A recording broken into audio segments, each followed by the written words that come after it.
everybody, it's me, Paige White, the treasurer at the Mangum FFA chapter. Today we're going to be visiting the Morris Veterinary Hospital in Rayville, Louisiana.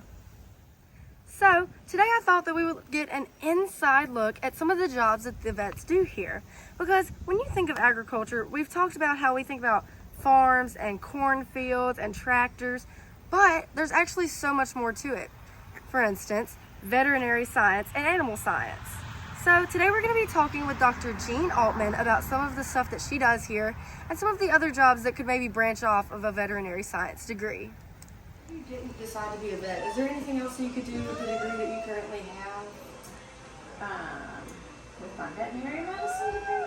Yeah, you could work for you can do all kinds of things that I can't think of off right hand, but I know I do have some friends that work like at chicken processing plants. They work for the USDA and they do inspections and meat inspections. There's meat.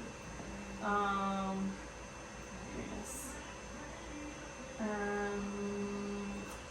know USDA has different jobs you can do. I'm not real sure what they all are, but there are lots of different things you can do.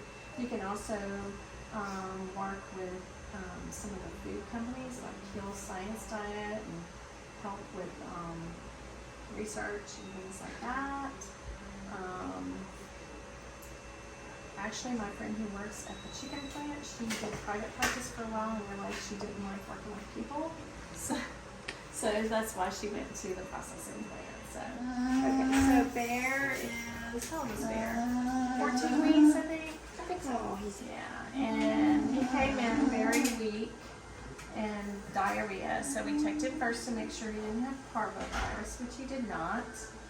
But he has a bad case of hookworms, which has caused him to be extremely anemic. And so he got a blood transfusion on Monday. We've been deworming him for the hookworms, but his hematocrit's still really low. So below 12 is usually when we do a transfusion, and he's at a 9 today. He was a 7 on Monday. But he's doing better. He is at least holding up his head today, and he's eating for us. So we're just going to give him this blood, and hopefully it'll make him feel a lot better. So what if you don't want to go to veterinary school, but you still want to work in an animal clinic?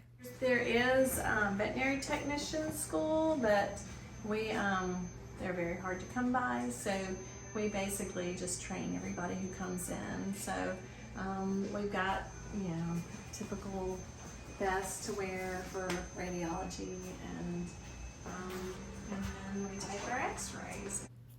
After a few demonstrations of x-rays, we then went off to see Dr. Jean's next patient, a snake bite victim. About how often do you see snake bites?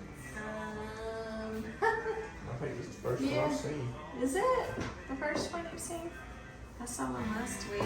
In the summertime, probably, I don't know, Chris Hills, would you say we see at least one snake bite a week during the summertime? Yeah, at least, I would say. So one of the things you check with their gums to make sure they're nice and pink, and when you push on it, see how it goes right back to pink? That's called the capillary refill time, and it should be less than 1 or 2 seconds, so she's got good refill time. After administering treatment, Dr. Jean then goes back to check on Bear and to give her overall opinion on being a vet.